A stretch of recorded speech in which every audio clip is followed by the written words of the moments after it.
Hello, नमस्कार दोस्तों। आप सभी का एजुशाला में स्वागत करते हैं। आशा करते हैं आप अच्छे होंगे।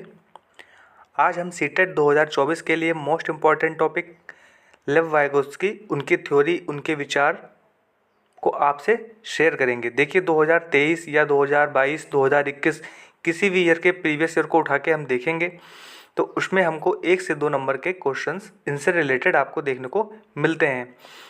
तो 1 से 2 नंबर हम इस क्लास से अपने श्योर कर लेंगे। तो स्टार्ट करते हैं हमारा आज का टॉपिक लेव वाइगोत्स्की। देखिए सबसे पहले हम देखेंगे लेव वाइगोत्स्की थे कौन। ये रूसियन मनोवैज्ञानिक थे। क्या थे? साइकोलॉजिस्ट, रूसियन मनोवैज्ञानिक थे। देखिए इनकी थ्योरी जो थी लर्निंग के लिए बहुत ही हेल्पफुल थी। बच्चों किस प्रकार से लर्निंग करते हैं, सोसाइटी से उनकी जो अंतःक्रिया होती है उस पर आधारित इनकी लर्निंग थी। तो कुछ इम्पॉर्टेंट टर्म हैं जो कि एग्ज़ाम में आपको डायरेक्ट देखने को मिलते हैं, जैसे कि सामाजिक सांस्कृतिक सिद्धांत, सोशल कल्चरल थ्योरी। देखिए इसमें क्या था, समाज और सांस्कृतिक दोनों एक दूसरे से कोरिलेट करते हैं, तो इससे लर्निंग में बहुत प्रभाव पड़ता है। देखिए इसमें क्या दिया गया है, हमारे सीखने में सोशल फैक्टर भी प्रभावित करते हैं। देखिए हम जो भी लर्निंग करते हैं उसमें जो सोशल फैक्टर होते हैं, जो हमारा समाज होता है, वो हमारी लर्निंग को प्रभावित करता है। और लर्निंग पर भी सांस्कृतिक का असर होता है। जो हम लर्निंग करते हैं उस पर भी सांस्कृतिक का असर होता है। देखिए इन्होंने निज भाषा शब्दावली का पहली बार यूज़ किया।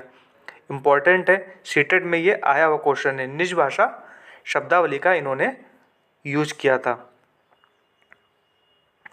सामाजिक संज्ञानात्मक विकास, सोशल कॉग्निटिव डेवलपमेंट। देखिए कॉग्निटिव डेवलपमेंट क्या होता है, जो भी हम किसी लर्निंग के लिए जो मेंटल प्रोसेस करते हैं उसमें हमारे समाज का बहुत बड़ा योगदान होता है। उसी के जरिए से हम अपना संज्ञानात्मक विकास करते हैं। देखिए सामाजिक अंतःक्रिया, इसमें क्या होता है, समाज के साथ हमारी जो अंतःक्रिया होती है भाषा के जरिए या हमारी संकेतों के जरिए, तो उससे रिलेटेड हम इसको देख सकते हैं। सामाजिक रचनावाद का सिद्धांत, सोशल कॉन्स्ट्रक्टिविज्म। देखिए जितना भी रचना हम करते हैं, जितना भी रचनावाद होती है उसमें सामाजिक एक दूसरे से कोरिलेट करते हैं। तो इस प्रकार से आइए स्टार्ट करते हैं। इनके जो विचार थे उनको हम देखते हैं। भाषा और विचार के संबंध में वाइगोत्स्की के क्या मत थे। देखिए वाइगोत्स्की जी का कहना था कि भाषा पहले आई, विचार बाद में आए। जब बच्चा जन्म लेता है उसके बाद पहले वो भाषा सीखता है, उसके बाद वो विचार करता है। तो ये देखिए इनका इम्पोर्टेंट मत था। क्या मत था? भाषा पहले आई, बाद में विचार आए। जब हम भाषा को सीखेंगे तभी हमारे विचार आएंगे। ऐसा किसका कहना था? वाइगोत्स्की साहब का कहना था। लेकिन जिम प्याजे साहब का बिल्कुल इसके विपरीत कहना था। उनका कहना क्या था? पहले विचार आएगा, बाद में भाषा आएगी।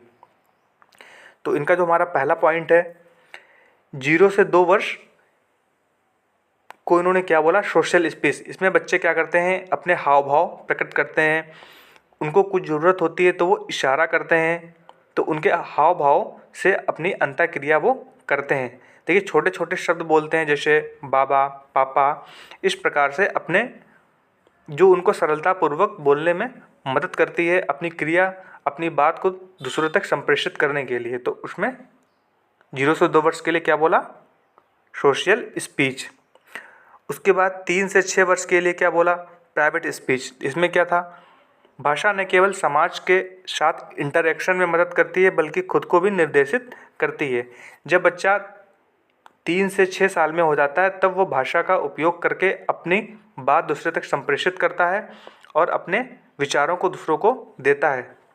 इसमें क्या होता है, देखिए हमने देखा था 0 से 2, तो उसमें क्या होता है, बच्चे जैसे कि एग्जाम्पल के लिए हम देख सकते हैं, पानी को मम बोलते हैं, जो कि उनके बोलने के लिए बहुत ही आसान है। जब भी उनको पानी या प्यास लगती है तो क्या बोलते हैं, मम।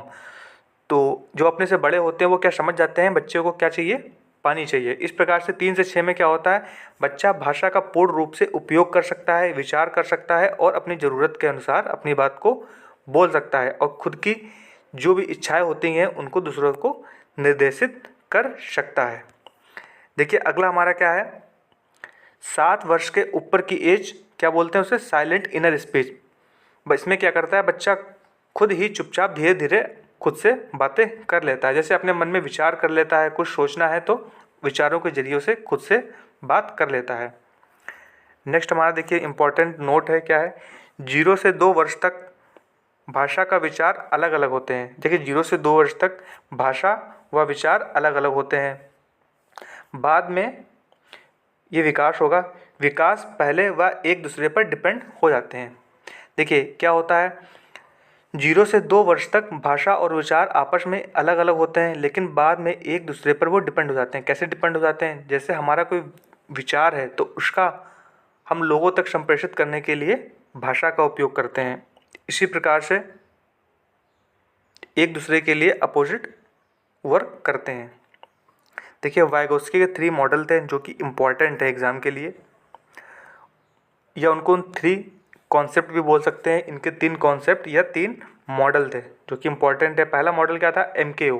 MKO क्या होता है, मोर नॉलेजेबल अदर।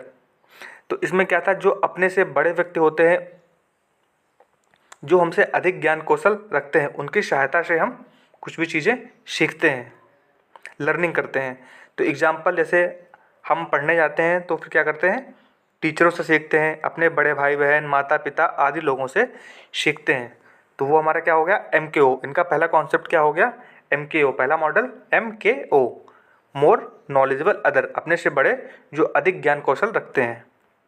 सेकंड हमारा होगा स्कैफोल्डिंग। स्कैफोल्डिंग में क्या होता है, स्कैफोल्डिंग को देखिए हम आसान भाषा में समझ सकते हैं, ढांचा, ये पहाड़ होगा, ढांचा, पहाड़ या मचान। देखिए जब हम कोई भी एग्जाम्पल के लिए लिंटर डालते हैं मकान का, तो लिंटर बोले तो छत, जब छत डालते हैं तो उसमें क्या होता है, हम लकड़ी के आना लगा के उसको रोकते हैं ताकि उसकी सहायता से लिंटर रुक सके, फिर मजबूत होने पे उसको हम हटा देते हैं। तो इस प्रकार से बच्चे भी किसी भी चीज़ को लर्निंग करने के लिए अपने से बड़ों की मदद लेते हैं। तो MKO, मोर नॉलेजेबल अदर, तो वो MKO क्या हो गया, स्कैफोल्डिंग का कार्य करते हैं। वो टेम्परेरी गाइडेंस होती है, क्या होती है, टेम्परेरी गाइडेंस होती है, जो हमारे स्किल डेवलपमेंट में मदद करती है। जैसे कि एग्जाम्पल के लिए बच्चों को हाथ पकड़कर लिखवाना, पहले हम हाथ पकड़ के लिखवाते हैं, बाद में बच्चे खुद से लिखने लगते हैं। नेक्स्ट हमारा पॉइंट क्या है, तो हमारा तीसरा पॉइंट है जोन ऑफ प्रॉक्सिमल डेवलपमेंट। इसे हम शॉर्ट में ZPD बोलते हैं, सीमापस्थ विकास क्षेत्र का एक गतिशील स्थान। देखिए इसको हम पहले चित्र की सहायता से समझेंगे, ये क्या होता है। देखिए कोई भी बालक जितना वो स्वयं से सीख सकता है उसको हम ब्लू कलर से रिप्रेजेंट कर रहे हैं, कैन डू नाउ, जितना हम खुद से कर सकते हैं उसको हम ब्लू कलर से रिप्रेजेंट कर रहे हैं। जितना हम किसी MKO, मोर नॉलेजेबल अदर, किसी की सहायता लेके सीख सकते हैं, जितनी हमारी क्षमता होती है, जितना हमारे अंदर पोटेंशियल होता है, तो वो क्या होता है, कैन डू वी हेल्प। और उसके बाद जो हम नहीं सीख सकते हैं तो वो क्या होता है, कैन नॉट डू। तो हमारा जो ZPD होता है वो क्या होता है, जो हम दूसरों की सहायता से हेल्प करके सीख सकते हैं, दूसरों की सहायता की हेल्प लेके हम सीख सकते हैं, तो वो हमारा ZPD होता है। तो इसको हम सरल भाषा में समझ सकते हैं, पहले तो हम जितना खुद से सीखते हैं वो हो गया, उसके बाद हम जितना हमारी क्षमता है उसके अनुसार दूसरों की मदद लेकर, अपने टीचर्स, बड़े भाइयों बहनों की मदद लेके जितना हम सीख सकते हैं, किसी की हेल्प लेके, वो हमारा ZPD हो जाता है। तो देखिए हमारे इम्पोर्टेंट पॉइंट क्या क्या है, वास्तविक स्तर व संभावित विकास के बीच का अंतर। तो देखिए जितना हम वास्तविक रूप से स्वयं से सीख सकते हैं और जितना हम संभावित किसी व्यक्ति या किसी अपने से बड़े MKO की हेल्प लेके सीख सकते हैं, उन दोनों के बीच का अंतर।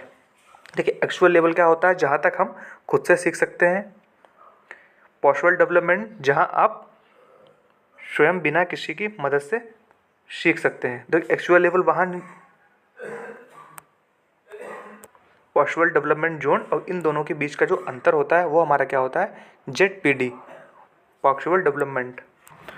तो इसको हम क्या बोलते हैं, जोन ऑफ पॉसिबल डेवलपमेंट, सीमापस्थ विकास का एक गतिशील स्थान। तो इसको हम इस प्रकार से समझ लेते हैं। एक बार फिर से देखते हैं, जितना हम स्वयं से सीखते हैं वो हमारा ब्लू कलर से, ये हमारा स्वयं के द्वारा सीखा गया है। उसके बाद जितना हम किसी की हेल्प लेके सीखते हैं वो हमारा ग्रीन कलर से है। तो इन दोनों के बीच का जो अंतर ये वाला होता है, इसको हम क्या कहते हैं, जोन ऑफ पॉक्सवर डेवलपमेंट ZPD। इस प्रकार से हम लेव वाइगोत्स्की की थ्योरी को समझते हैं। आशा करते हैं हमारी वीडियो आपको अच्छी लगी होगी।